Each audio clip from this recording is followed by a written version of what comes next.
Welcome. In this video, we will explore the limit comparison test, a method for comparing the ratios of series terms to understand their long-term behavior. So, what is the limit comparison test used for?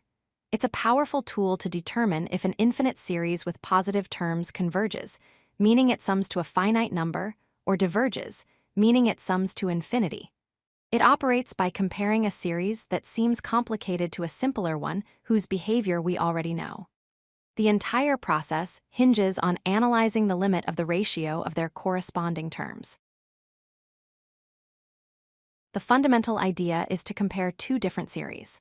On one hand, we have our series, which we can call the sum of a sub n. This is the series we want to investigate, but we are unsure if it converges or diverges.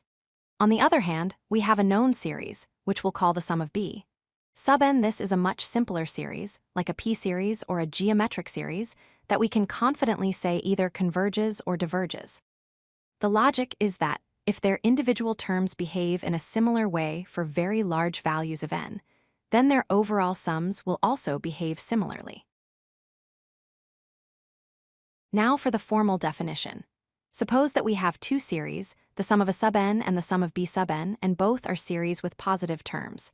If we take the limit as n approaches infinity of the ratio a sub n over b sub n, and this limit equals a value L, where L is a finite number greater than 0, then we can draw a powerful conclusion.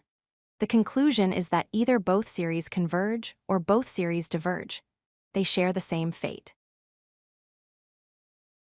Let's take a closer look at what the condition, the limit as n approaches infinity of a sub n over b sub n equals L, really means. It tells us that for very large values of n, the ratio of the terms a sub n to b sub n gets closer and closer to a fixed, positive number.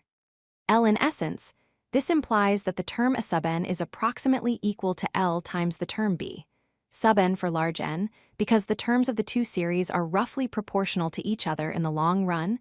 Their sums must behave in the same way.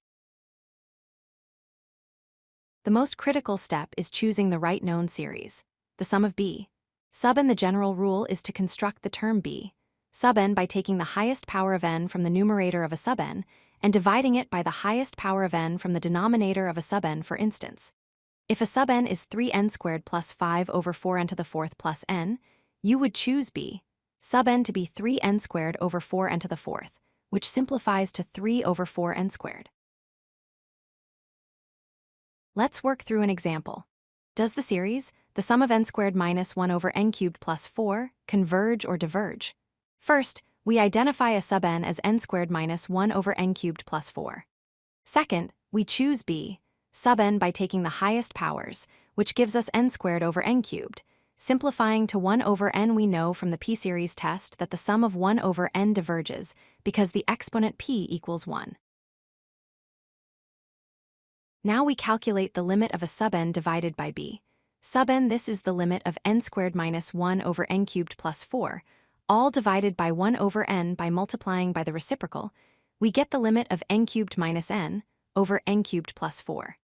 To solve this limit, we divide every term by the highest power in the denominator, which is n cubed. This gives us the limit of 1 minus 1 over n squared, divided by 1 plus 4 over n cubed. As n approaches infinity, this simplifies to 1 over 1, which is 1. Since the limit is 1, which is finite and positive, and our comparison series diverges, our original series must also diverge. Let's try another example. Does the series, the sum of 1 over n squared plus 3, converge or diverge? Here, a sub n is 1 over n squared plus 3. To choose b sub n, we take the highest powers, which are 1 in the numerator and n squared in the denominator. So, b sub n is 1 over n squared. We know that the sum of 1 over n squared is a convergent p-series because the exponent p equals 2, which is greater than 1. Next, we compute the limit of a sub n divided by b sub n. This is the limit of 1 over n squared plus 3, all divided by 1 over n squared. When we multiply by the reciprocal, we get the limit of n squared over n squared plus 3. Dividing the numerator and denominator by n squared gives us the limit of 1 over 1 plus 3 over n squared. As n approaches infinity, this becomes 1 over 1, which equals 1.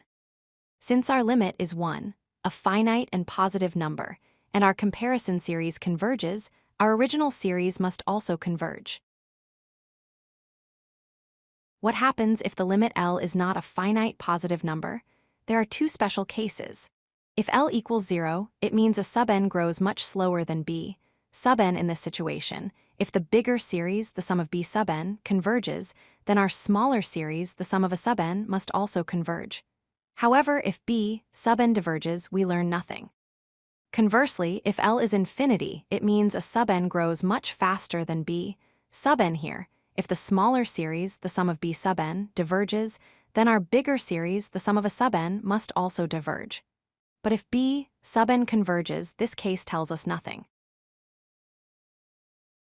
To summarize, here are the key steps for using the limit comparison test. First, ensure your series has all positive terms. Second, choose a simpler known series by examining the dominant terms of your original series. Third, calculate the limit of the ratio of their terms. And fourth, if that limit is a finite and positive number, you can conclude that your original series behaves exactly like your comparison series. They either both converge or both diverge. If you like this video, hit that like button and don't forget to subscribe. Visit codelucky.com for more such useful content.